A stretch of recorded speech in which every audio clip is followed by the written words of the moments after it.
Sir வணக்கம். வணக்கம். தற்போது வந்து ஒரு அதிரடியான தீர்ப்ப உச்சநீதிமன்றம் குடுத்திருக்கு. நீங்களும் பார்த்திருப்பீங்க. டாஸ்மார்க் ம். வழக்குல இடி விசாரிக்கக் கூடாது அப்படின்னு சொல்லி ஒரு தடைய வந்து உச்சநீதிமன்றம் குடுத்திருக்கு. எப்படி பாக்குது பாஜக? இடைக்கால தடை. இடைக்கால தடை. இது அதிரடின்னு சொல்றதுக்கோ, இல்ல இது சந்தோஷமா கேள்வி கேட்கறதுக்கோ ஒண்ணும் இல்ல. ஊருக்கே தெரிஞ்ச ஒரு ஊழல் வழக்கு. உலகத்துக்கே தெரியும் அங்க தப்பு நடந்திருக்குன்னு. அதுல நீதிமன்றம் தடை விதிச்சிருக்கு அப்படின்னு சொல்லும்போது, அது வருத்தத்துக்குரிய ஒரு விஷயம். அது சந்தோஷமாவோ இல்ல அதிரடியாலாம் ஒண்ணும் கிடையாது. ஏன்னா மத்த ஊழல் கூட உங்களுக்கு புரிய வைக்கணும். ஆனா டாஸ்மார்க்ல ஊழல் நடந்தது தமிழ்நாட்டுக்கே தெரியும். எல்லாரும் ரூ. 10 டாஸ்மார்க்ல எக்ஸ்ட்ரா வாங்குனாங்கன்றது தமிழ்நாட்டுல இருக்கிற ஒவ்வொரு குடிமக்களுக்கும் தெரியும். ஒண்ணு. 2வது, இது தமிழக அரசு முன்வைத்திருக்கிற வாதங்கள் எப்படி ஏற்றுக்கொள்ளப்பட்டது? ஏன்னா இது இன்டரிம் ஸ்டே தான். நாங்க எப்படியும் வெக்கேட் ஸ்டே போட போறோம். அப்போ இதெல்லாம் அறிக்கை பண்ணுவோம். எப்படி இப்படி ஒரு வாதங்களை முன் வச்சாங்கன்னு தெரியல. ஏன்னா இடிக்கு பப்ளிக் செக்டார் கம்பெனில ரைடு பண்றதுக்கு உரிமை இல்ல அப்படிங்கிற ரீதியில அந்த வாதங்கள் முன்வைக்கப்பட்டதாக அறிகிறேன். இடி ஆக்ட்ல மணி லாண்டரிங் ஆக்ட் படிச்சு பார்த்தாலே தெரியும். Public sector company well within the jurisdiction of ED. ஏற்கனவே பல நேரங்கள்ல நடந்திருக்கு. பிசிசிஎல்ல ரைடு நடந்திருக்கு, நேஷனல் ஹைவேஸ் அத்தாரிட்டியில நடந்திருக்கு, பிஎஸ்என்எல் நடந்திருக்கு, ஏர் இந்தியாவில் நடந்திருக்கு. டைரக்டா அரசின் கண்ட்ரோல்ல வருகிற பல நிறுவனங்கள்ல இடி இதற்கு முன்பாக ரைடு நடத்தின உதாரணங்கள், பல உதாரணங்கள் இருக்கிறது. இது இது முன்வைக்கப்பட்ட வாதங்களும் தவறான வாதங்கள். இது கண்டிப்பா என்ன சொல்றது, சேலஞ்ச் பண்ணப்பட வேண்டிய ஒரு இன்டரிம் ஆர்டர்.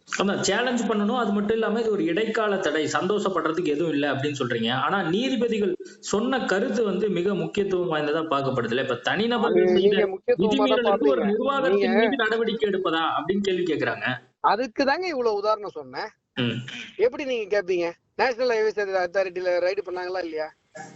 இவ்வளவு உதாரணம் சொல்றேன், அப்புறம் நடவடிக்கை எடுப்பதான்னு கேட்டாங்கன்னா அதுதான் சொல்றேன். முன்வைத்த வாதங்கள் தப்பு.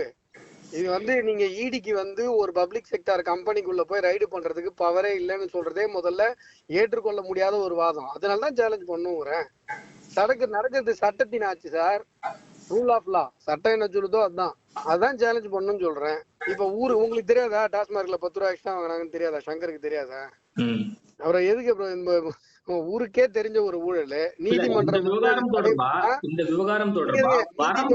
இடைக்கால இருங்க ஒரு செகண்ட். நீதிமன்றம் ஊருக்கே தெரிந்த ஒரு ஊழலுக்கு அதுக்கு ஒரு நீதிமன்றம் மூலமாக ஒரு தடை ஏற்படுகிறது என்று சொன்னால் அதுதான் கேள்வியாக எழுப்பப்பட வேண்டும். இவ்வளவு பெரிய ஒரு ஊழல், உலகத்துக்கே தெரிஞ்ச ஒரு ஊழல், என்ன இந்த மாதிரி ஒரு ஸ்டே வந்திருக்கேன்னு சொல்லி அப்படிதான் அறிக்கை போடணும். நீங்க உங்களுடைய ஆர்குமெண்ட் எல்லாம் வித்தியாசமா இல்ல இருக்கு. இல்ல இப்ப இடி இந்த மாதிரியான வாதங்கள் அங்க வச்சிருப்பாங்க தானே?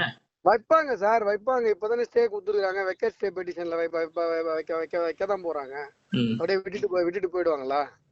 இல்ல இப்ப ஒரு தரப்பு வாதத்தை மட்டும் கேட்டுட்டு மட்டுமே உச்ச நீதிமன்றம் இந்த தீர்ப்பை கொடுத்திருக்கு அப்படிங்கறதான் நீங்க சொல்ல வர்றதா? வரம்பு மீறி அமலாக்கத்துறை செயல்படுகிறது அப்படிங்கறத இந்த முறை மட்டும் இல்ல, கடந்த இதுக்கு முன்னாடி நடந்த இடி ரைடுகள் மூலியமே உச்ச நீதிமன்ற நீதிபதிகள் இந்த மாதிரி ஏற்கனவே பெண்களை நாங்க விசாரிச்சுட்டாங்க, 6 மணிக்கு மேல விசாரிச்சுட்டாங்கன்னு சொன்னதெல்லாம் அதெல்லாம் ஒரு நாடகம் அப்படின்னு சொல்லி ஏற்கனவே நீதிமன்றம் ஃபர்ஸ்ட் ஸ்டே கொடுத்துட்டு அடுத்து அதே சென்னை உயர் நீதிமன்றம் அதெல்லாம் ஏத்துக்க முடியாது அப்படின்னு சொல்லிச்சா இல்லையா?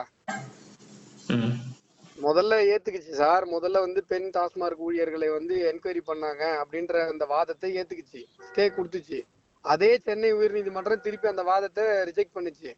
அப்படிலாம் நீங்க சொல்ல முடியாது. ஒரு ஊழல் நடந்திருக்குன்னா எல்லா அதிகாரியும் தான் விசாரிப்பாங்க, பெண் அதிகாரிகளை விசாரிச்சாங்கன்றத ஒரு சாக்கா சொல்லாதீங்கன்னு சொன்னுச்சு.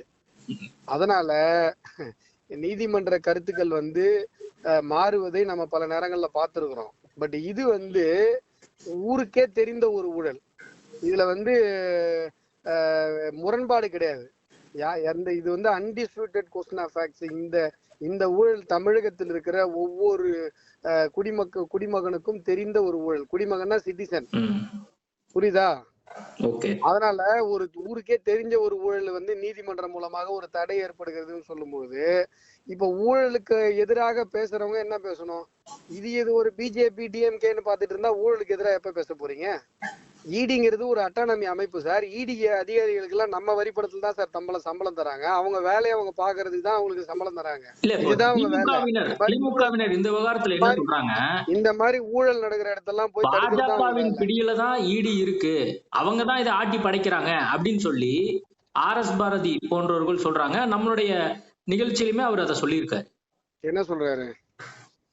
ஈடியினுடைய பிடியில் முழுக்க முழுக்க பாஜக தான் ஆட்டி படைக்குது அப்படின்னு யார் சொல்லியிருக்கா? ஆர்.எஸ். பாரதி. ஆர்.எஸ். பாரதி பத்திரிகையாளர்களை பத்தி என்ன சொன்னாரு? அவர் சொல்றதெல்லாம் ஏத்துக்க முடியுமா? அவர் சொல்றது நீங்களே ஏத்துக்க மாட்டீங்க, நானே ஏத்துக்க மாட்டேன். அப்புறம் எதுக்கு அவர் சொல்றதுல சைட்டேஷன் கேக்குறீங்க, ரெஃபரன்ஸ் கேக்குறீங்க? சரி, இப்ப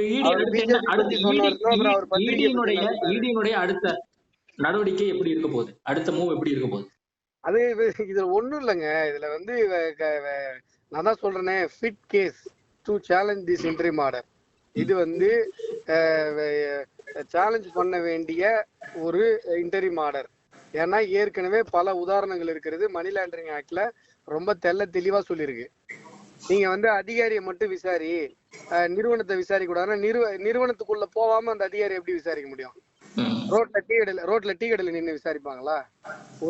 ஒரு அதிகாரி அந்த மேலாளர் தப்பு பண்ணிருக்காரு, அந்த மேலாளரை போய் அவர் டீ குடிக்க வரும்போது, சார் இந்தாங்க சார் நாங்க விசாரிக்க போறோம்னு சொல்லி விசாரிக்க முடியுமா? இல்ல அந்த நிறுவனத்துக்குள்ள போய் விசாரிக்க முடியுமா? இதெல்லாம் கவுண்டர்ல கேட்டுப்பாங்க. விடுங்க. Okay sir, thank you. நன்றி, வணக்கம்.